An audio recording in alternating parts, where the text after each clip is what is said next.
Anybody wants to say anything or ask a question? Last night there were two raised hands, two boys who wanted something to say. I said tomorrow, inshallah. That's myself. You're not a boy. there were two boys from there over there. You also wanted to say something? I started yesterday, then you told me to continue. Come on, yes, that's right, yes. There are some other boys as well who raised hands sitting over there. But you told me to refresh that question. That's right. So when I went to refresh it, I got a very good library, frankly, and I got Hazrat Mirza Bashir Ahmad Sahib Razira's book Khatam Nabiyyin. So that question has been fully answered. An answer is right. Yes.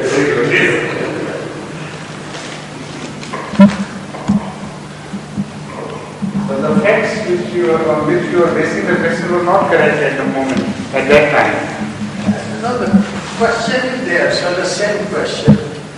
No, the facts you related were not exactly as they happened. Sorry? Last night, the facts on which you based your question were questionable facts. Not all of them could be accepted. I didn't know the name of that judge, sir. Saad bin Maaz is his name. You said a Jewish judge. But he is the chief of one of the Jewish tribes. No. Saad bin Maaz was the chief of Aus, not of Jewish tribe. This is... Aus Kabila. Yes, that's right. Yeah. But the Jews were under not a treaty of friendship, but they were very closely allied to each other. Yes, In the politics of Medina, Saad's tribe was very friendly with Jews, and he was also very popular among the Jews. So it was on their request that Saad was made the sort of tribunal between the two parties. But there's still one little point really. Hazrat Mirza Bashir Ahmad Sahib Raziyallah says that because Hazrat Nabi Karim Sallallahu Alaihi Wasallam had committed himself to abide by the decision of Saad. This is one of criteria why he would not pardon those 400 people who were to be executed. And there are some other reasons they were danger to the Muslim community. Yet, at the same time, Huzur accepted the recommendation of two people, one woman and somebody else. But against that is an argument that had he used his discretion as the ruler of the country, then perhaps he might have pardoned so many people. No, there is no question of a pardon in fact. What happened was, according to the customs as well as according to the Jewish faith, those traitors at the time of war should have been slaughtered, all of them, murdered, killed animals. And even today, in the most modern times, the treachery at the time of war is unpardonable. They are shot dead in the modern manner. So as far as their lives were concerned, they were obviously forfeited from any angle. The point is only this, that had they accepted Ahmad sallallahu alayhi wa sallam as arbiter, there was every likelihood that he would forgive despite the fact that they had no right to live. But when they took the decision from his hand with a reflection upon him and made a choice of their own liking, that is Saad bin Maaz, then it was a punishment from Allah. It was so ordained that they had to be killed.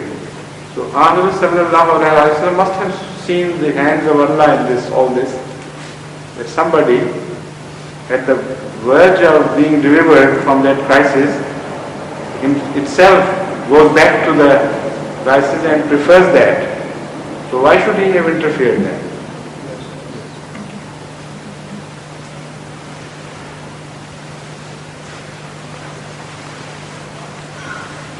Now, any questions questions, please? Yes, yes, he was one of those, and there was one Salim. Salim has not come tonight, has he? Salim. Yes, please come, Salim.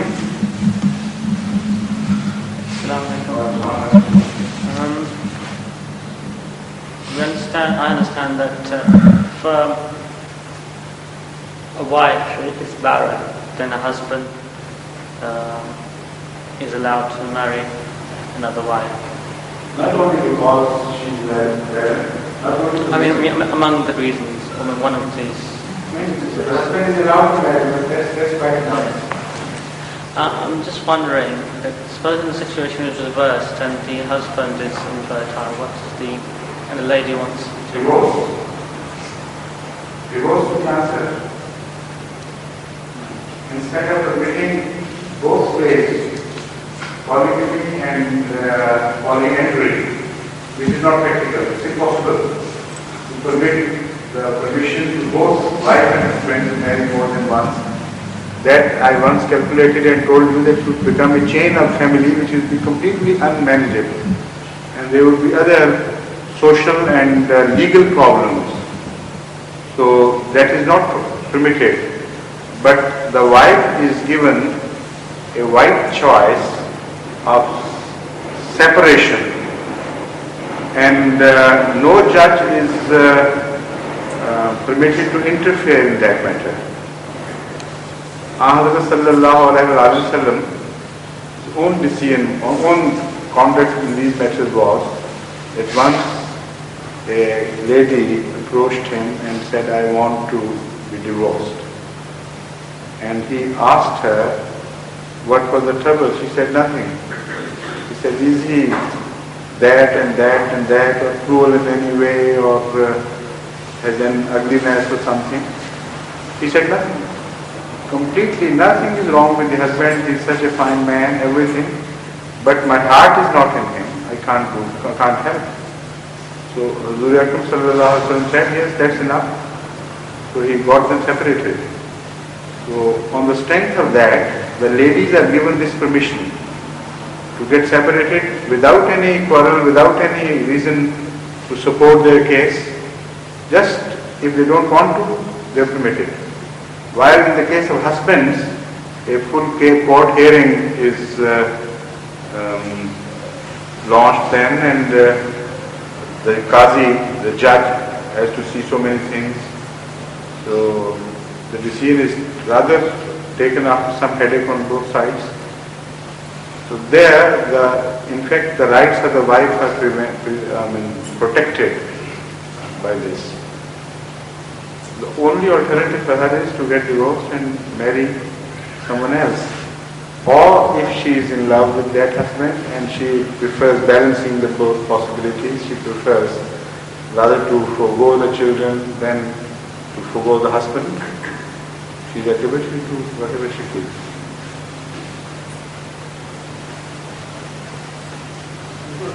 One paper observation.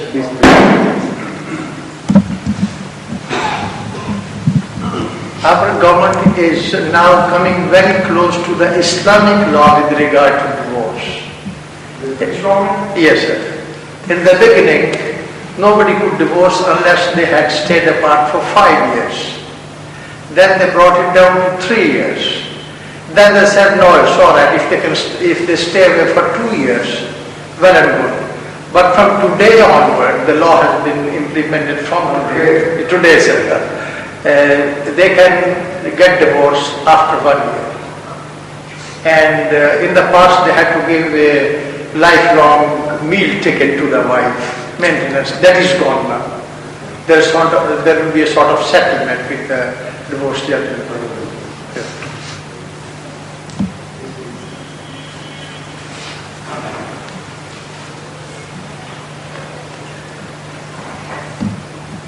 Assalamu alaikum.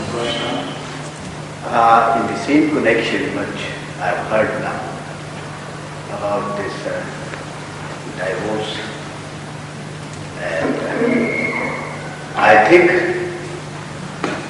when I was studying the law,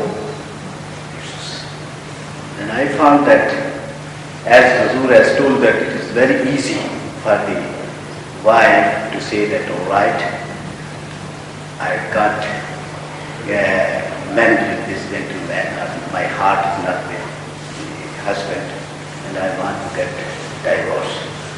All right, she can. But it is very difficult for the husband to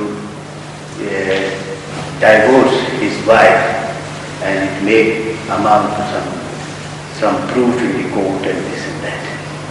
I think there are two things now. Whether we are now discussing the personal Muslim law, you see, which has been introduced in Pakistan a few years back by General Ayub Khan, or we are talking on the exact Shariat law. You see, that's what I want.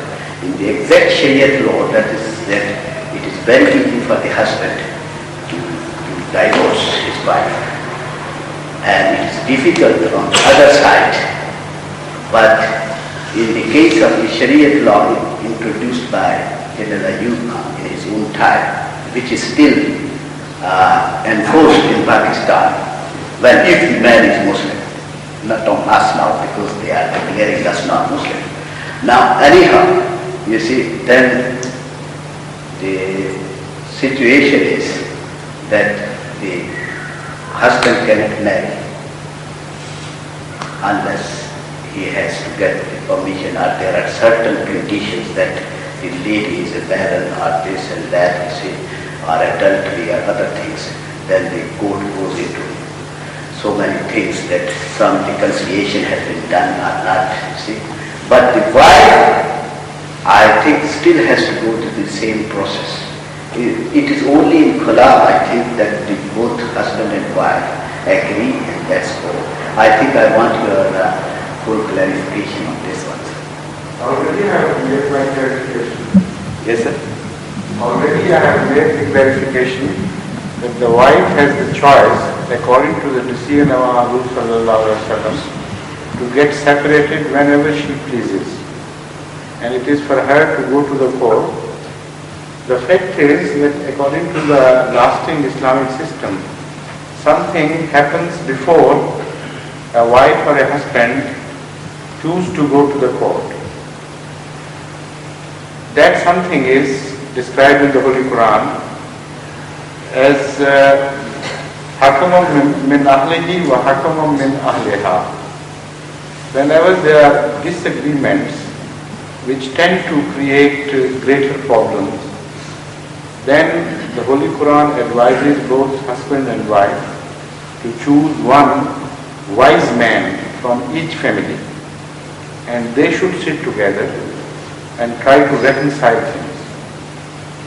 If that does not happen, somehow it's difficult, and these private attempts fail, then it is the turn of the court.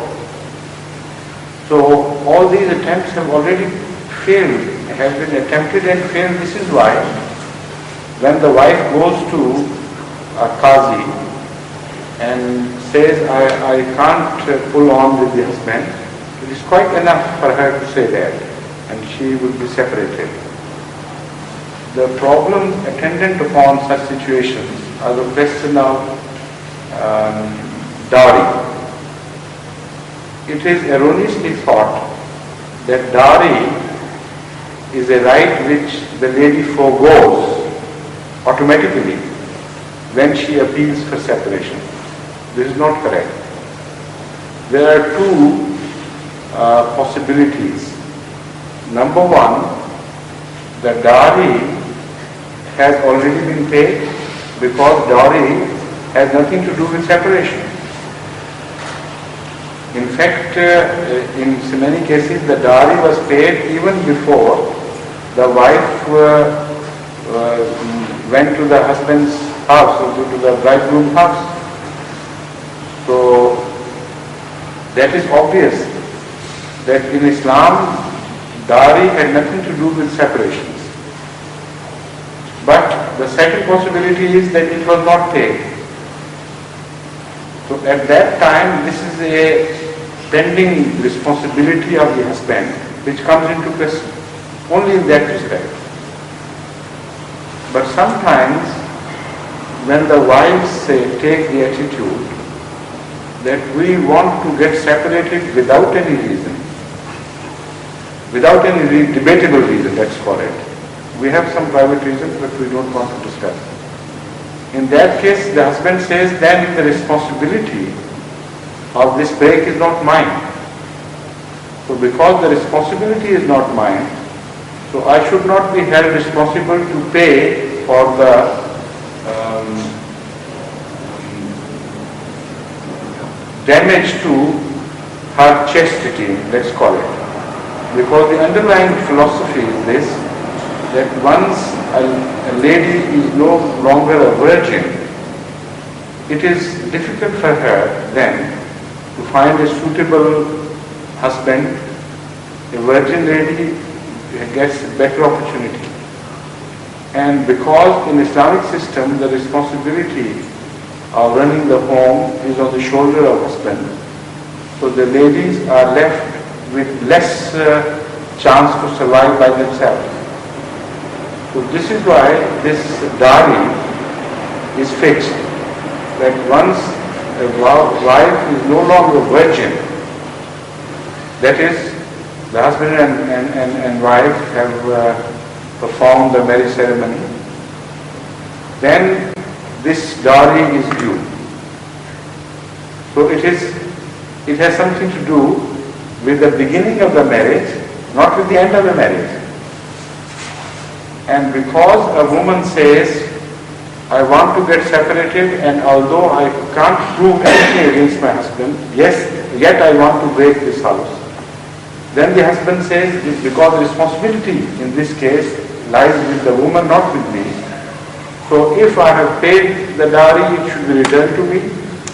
And if I have not paid, that should be forgiven to me. Only in this limited case, the question of the payment of dowry or non-payment of dowry would arise. Otherwise, even if a woman has sought separation herself and she is ready to challenge the case and to debate the issue of the treatment of the husband, in that case, if it is found that it is husband's responsibility for making things miserable for the wife, enough for her to make the choice of separation. In that case, there is no question about the lady's right of dowry not to be given her, to be denied her. Any sensible court who knows the Islamic law and the traditions of Rasulullah would decide in the favor of the lady in both ways. Separation would be granted as well as dowry would be granted. Despite the fact that she has sought khula, as you call it. This khula has absolutely no mention in the Holy Quran. It is talaq alone. I wonder when this word came into being. But there is just one way of separation, that is called talaq in the Holy Quran. So this I am making clear because some husbands intentionally behave cruelly to their wives. They become the transgressors with the hope that the life would be made so miserable for my wife that she would ultimately say, all right, get done with it. Go to hell, as they call it. And I don't want anything, just leave me alone. Leave me in peace. This cruelty, if it is perpetrated with this avariceness and with this satanic view, that it will save us a few rupees by way of dowry, these people are totally wrong in that. No Ahmadiyya court would decide the case like this. If it is the husband's fault and he is responsible for making the life miserable for the wife would be given separation as well as the dowry. And this concept of khula and no dowry has no place in Islam.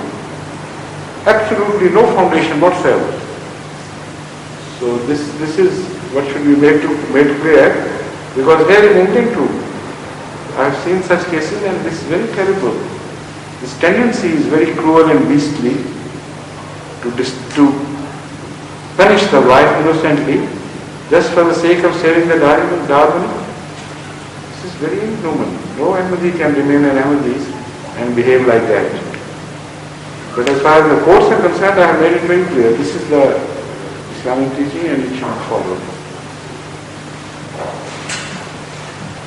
The same thing is what we will say about this, that this divorce will be pronounced within 3 to 30. That is different. That is different. Whenever the husband decides, Yes. then we have all protections for the lady's right. All these measures have been adopted to protect the lady's right. Islam does not promote separation. Particularly, Islam does not encourage men to divorce their wives, because once they are married, after a while bearing children and bearing so many responsibilities, it becomes very cumbersome for them to lead the lonely life afterwards with all the damage done to their health by bearing children and this and that. So Islam does not encourage men to divorce their wives. And it is understood that ladies will not go for it unless they were compelled to the last degree. So the decision is in favor of this psychological study, because of the psychological study. I shouldn't call it study, but the psychological facts, because the decision is that of Allah. So because of the psychological differences between man and wife, Allah protects here the rights of the wife apparently more, because she is the party more likely to be found on the wrong end. And because even after divorce, men can easily find other wives, and because their health is not as much damaged, their youth is not as much damaged as compared to that of the wives. So it is restriction on men rather than women.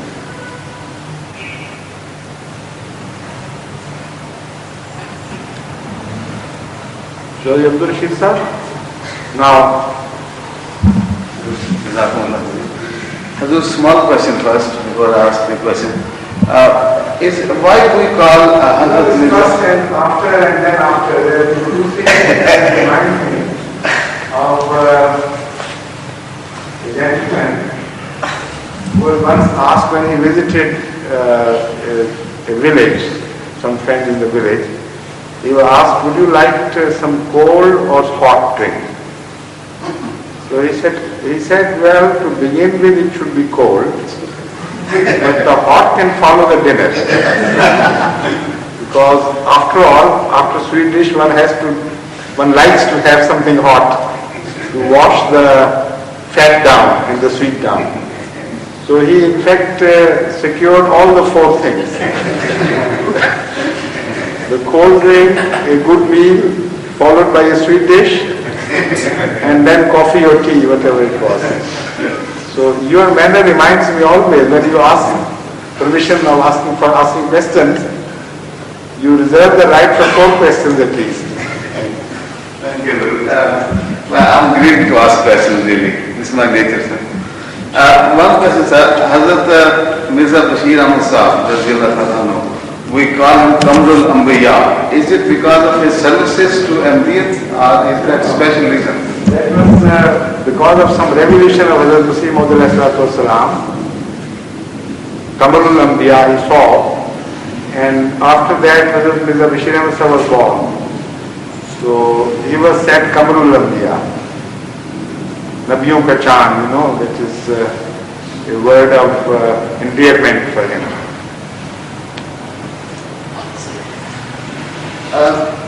Another question, Subhanallah. We know very little about Hazrat Muhammad Mustafa sallallahu alaihi wasallam before the age of 40. Could you kindly suggest any books to read his history before There is his... not much literature on that. In fact, he was, as obviously he should have been, he was a very humble man. and tried to remain inconspicuous. And the only thing we hear of him is some account from himself about his early childhood, or from Hazrat Khadija's account of his youth, and a few other friends who knew him of the past, and some common knowledge about him. And that common knowledge has been mentioned in the Holy Quran, because he was called Siddiq and Amin, and some used to call him Saduq. Siddiq means the one who is extremely truthful, but Saduq is even ahead, who is a rare phenomena in truth. Seldom seen such a man, born in ages. So he was even called Saduq by the Arabs.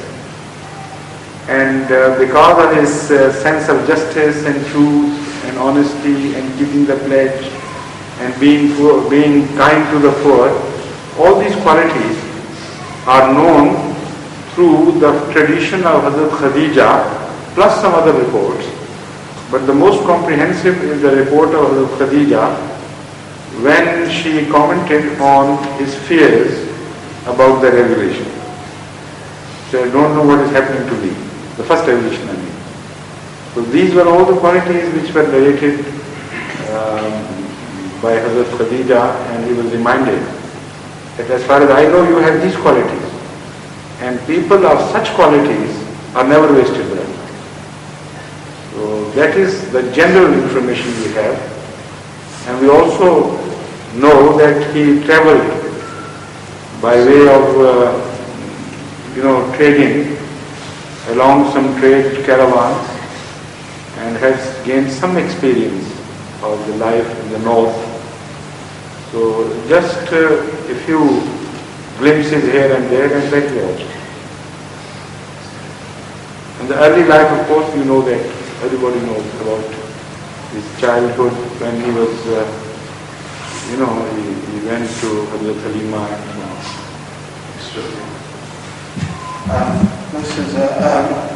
could you kindly, in the Holy Quran the verse says, Inna sama wal basara wal fawada kullu ulaika kana anhu mas'ula. Then we know a little bit about Kiramul Katibin.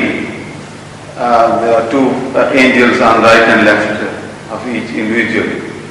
Could you kindly give us the background of Kiramul Katibin? And then, you see, when I was reading through, I found Allah Ta'ala says, Nanu akrabu min hablil warid. If that is, it's true, I know. Lahu ma fi samawati wa ma fil ardh. What is the need of these Kiramul Katibin, sir? Could you kindly explain the background? What does Katib mean? Likhne wale. Record keepers. If you look at the universe, so much is happening in the universe, and everything is being recorded. Everything is recorded, so much so that once something happens, it cannot be deleted. And even the fossil records of 3.8 billion years before have been read now and transcribed and deciphered. For instance, the oldest rock also has its own record bearing stamp on it, and that has been discovered so far in India, where a rock belonged to have been born according to its own story, which is stamped on it, which can be scientifically read, 3.8 billion years before now. This is only 600 million years before the Big Bang. So that is Allah's record keeping. And yet we have not reached all the corners. We are just skipping over the surface. Very small, incomplete knowledge of man has made him so proud.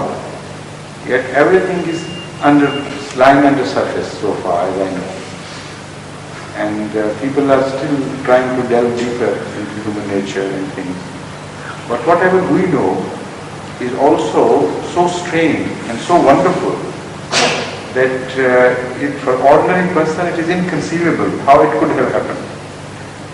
And the Holy Quran tells us, Mali hadil kitabe, la yughadiru saghiratam wa la kabiratam illa ahsaha. That on the day of resurrection, on the day of judgment, people would say, Mali hadil kitabe. What a writing this is. It does not leave even the small thing or a big thing out. Nothing is left out. So that is the nature of kitab, which you study in the scientific evidence of everything. Everything is the knowledge of God, but everything is not in our knowledge. For the knowledge of the mankind, all this system was devised 4.8 to 6 billion, 4.5 billion years ago, 6 billion years ago, when the Big Bang came into being. Those signs are also recorded even today. How the Big Bang came into being, it left a stamp on the universe. And that temperature of 6 degrees Kelvin, which is still found, is also a remnant of the Big Bang. That temperature which is common in the entire universe. So the point is that what is the recording system you must understand before you find actually what Allah means by Kiraman Katibin. This phenomena relates to a very huge and very wide system of recording and observation. And those angels responsible for this system of recording, they are under Allah's orders looking after this entire system. But there would be, I can't give you any number, there would be maybe billions and beyond that. Angels who are smaller in stature, serving under them and looking to details. And that system is so comprehensive that in some points individual angels are responsible for the record keeping and running of the system.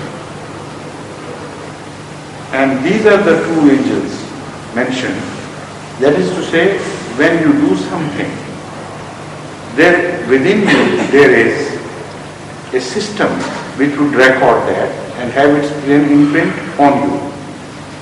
So I made all this introduction because I wanted you to understand there is no copybook on which they go on writing these things.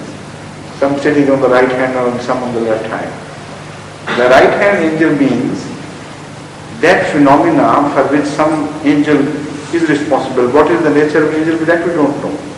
But we know that that phenomena which is responsible for imprinting the acts of goodness,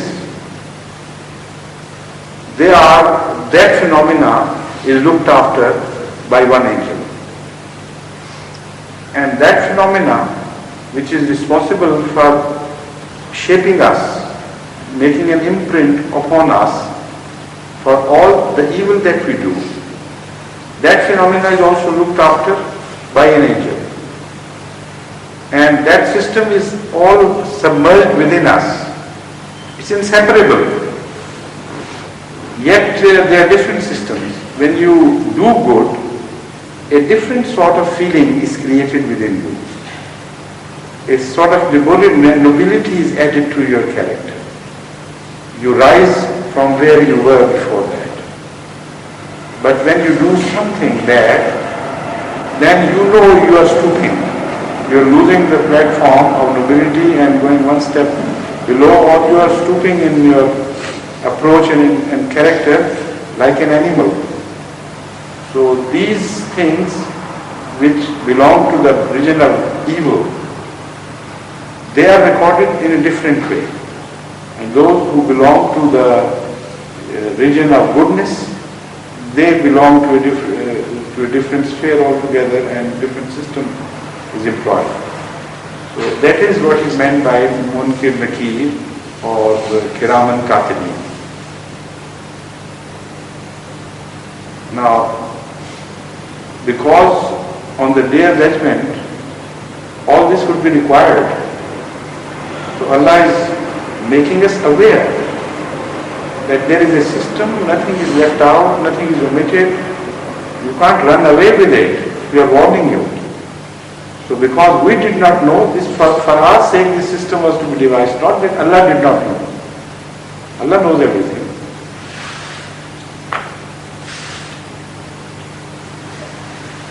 This is quite right, but I'm a bit worried. What happens is, if I have a lot of I've done a lot of guna, and Allah says, if you come to me and do proper tawbah, I'll change those guna into swab. So some people will get more advantage than others. No, I mean in this sense that they will convert it. Yeah, I know, sir. But who is responsible for tawbah, initial tawbah? Allah or the banda? the Banda. Huh? Banda. He is responsible? But he should. He can choose that course? No, he has to ask to request. Of course, that's right. But he can choose the course to ask for tawbah. Can he? Can he? No, he has to request that. He Oh, cannot. that's right, yes. The request, to make the request lies with him. It's true, yeah. That's right. So why do you say he is ill-treated by Allah and unequally treated? Because if it's up to anybody, why don't you do it? Instead of envying others, then you can also do that. You can't blame Allah for unequally treating people.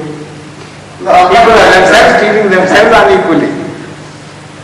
In the final analysis, this is the picture as it emerges.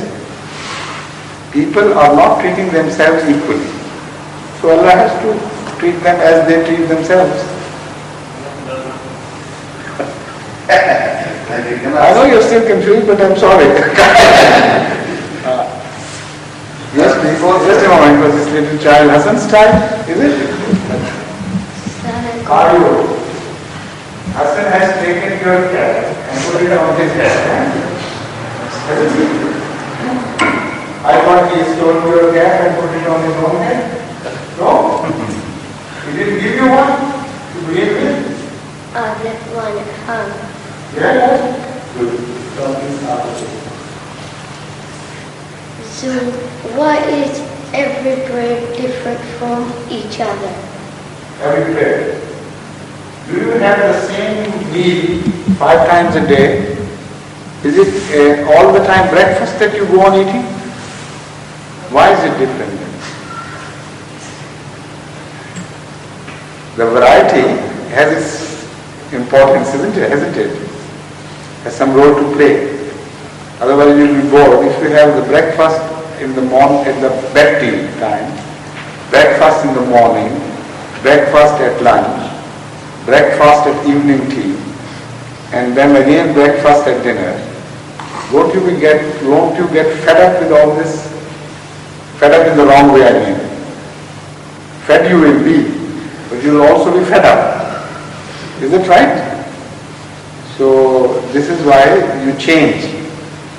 Allah also changes things for you.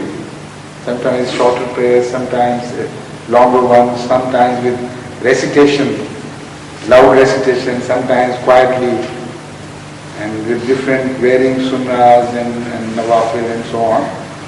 So he, looking at our own nature, he has devised well. Right?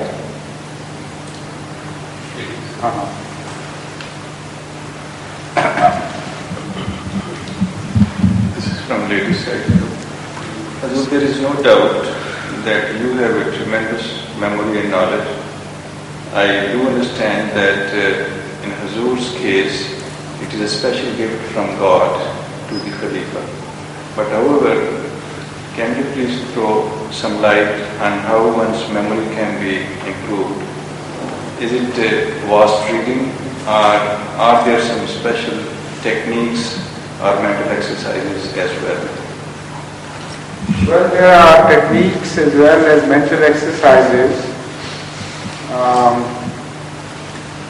of which I personally do not approve, because they make the thinking mode rather artificial, and the common social pattern is different, and committing to memory is a different mode altogether once you learn through these books.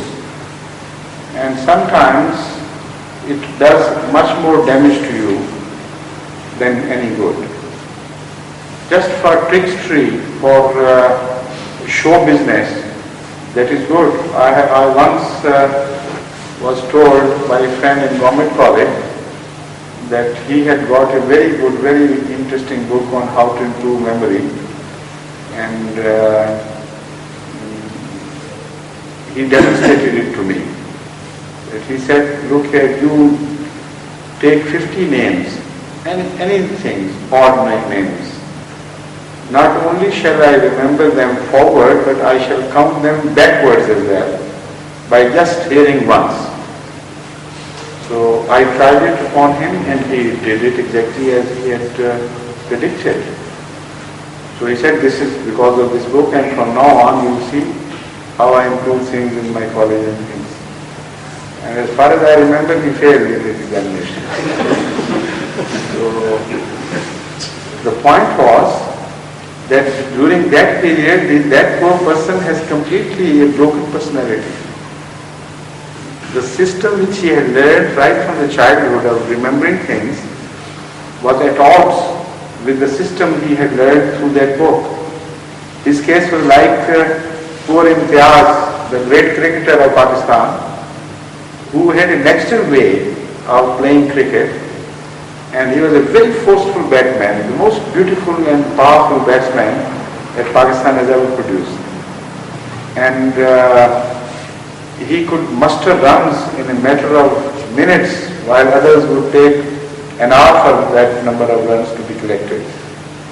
Unfortunately for him, he was sent for further training to England, and he was trained. He was told that you have hold the cross bat, which is not good. So this is the perfect way of holding the bat. After that correction, it was very rarely that he could make runs. People could go out of his love to watch him, but the performance was much poorer and below the Imtiaz which we had known earlier. So this is what happens sometimes by artificially improving things and forgetting your own natural born style. In memory, this can happen. For instance, that was a small trait of memory that didn't improve my memory anyway. When I learned that trick, I could immediately do that. But I found that it started interfering with my memory, so I left it. The most important thing in improving memory is by forgetting about it. The more conscious you are, the less you can keep the memory intact. It is the fear always which interferes with the memory. Otherwise, there is an automatic recording system, a most highly advanced computer, the like of which cannot be found anywhere. That computer has been made to work automatically. And that automatic capability of the computer is in a way fixed. Everyone is born with certain qualities, but if he is fair and normal and working without fear, he can use those capabilities to the maximum. But if somebody tries to artificially improve things, I think more likely it is that he would get damaged. Yet there are some minor indications which can be employed, and some Americans claim that they have employed to quite good advantage without interfering with the general system of the memory. For instance, some people have a special drawback in certain regions of memory. Some people cannot remember names.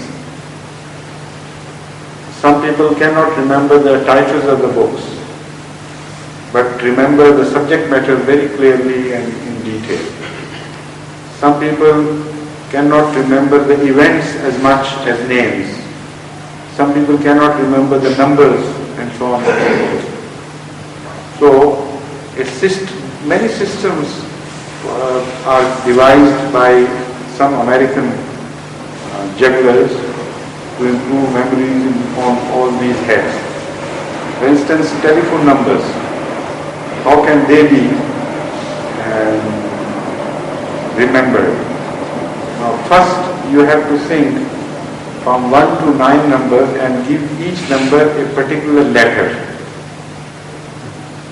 For instance, 7, if it reminds you of L, inverted L, you call it L, and get yourself familiarized with each letter so much so that it begins to come to your mind automatically. Then transfer the numbers to those letters and make a story out of that.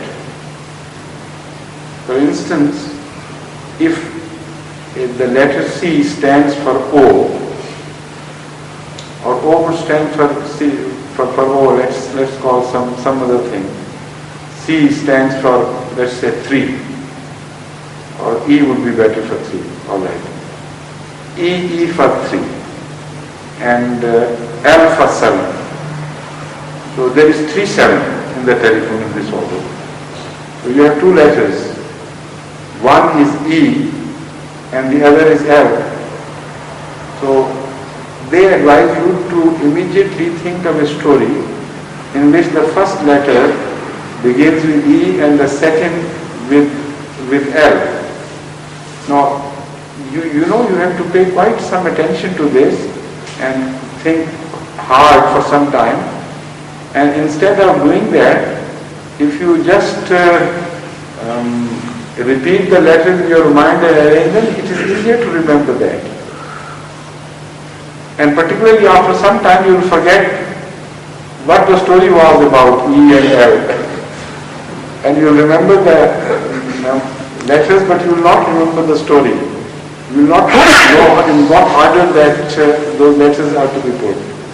So they are just playthings. I have experimented on these things and I've got a few books on memory improvement, but ultimately I rejected them as artificial, meaningless. The best answer to your question is that be natural. Nothing is better than that. Don't be under stress. And we know that Hitler made use of this and put it to a good employment during his preparation of scientists for Germany, rapid preparation. What he did, what it was advised to him by some very intelligent scholar of Germany, was that most people who appear in the examination with the examination fear, they remember things for a while under pressure and tend to shed them the moment the pressure is relieved. And because of the pressure, it is again very difficult for them to remember things. So we lose many an intelligent student who could otherwise have learned much more if he were not milled through the stress of the examination, and he was not, if he were not remembering things under pressure. So the system he advised was that do away with this system of examinations. Rather increase the number of books. Because he said if you have to memorize the whole book, what you have to do is that for one book you have to spend sometimes 100 times as much time. Then you would casually read the book and forget about it. So according to this advisor of Hitler, what happens is simply this, that you go through the examination and memorize things, but even in the present system, even after you have memorized them and have stood come out with flying colors, yet after a while you will be just like ordinary students. You will have to consult the books for all those formulae which you remembered and memorized by heart after a lot of labor. And without consultation you still cannot be an efficient worker. So why not permit an ordinary student the same method which is implied anyway by every scholar ultimately? So the advice was, do away with this examination system and increase the number of books to be read by the students. On each subject, give a very wide reading list and tell them that you are just to read the books, you are not to remember. Forget about remembering, no stresses. Just go through the book, and then the base of knowledge would become so great and so wide, and without stress when you go through these books, the amount they would retain would be much more than they would retain otherwise. Sometimes children who fail repeatedly in examinations can't remember the history stories. They read a novel and they can relate the entire novel to their friends.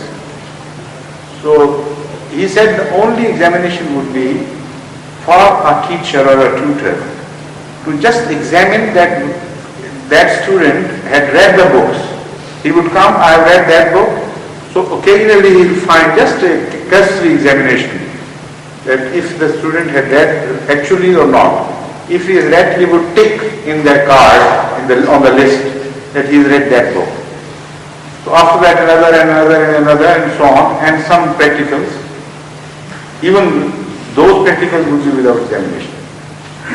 It is reported that the generation of scientists which was produced under this system in Germany outshone every other generation. How far it is correct, this result, I don't know. But I know personally that the basics are sound. Read without stress, you will learn much more than if you read under stress of memorizing and remembering things. So for this while I can only say that much. But while on the subject of memory, I should like to relate a very interesting incident which took place here in the London Mosque. And during my stay here during 1956. Have I related to you before or not yet? No. Very interesting.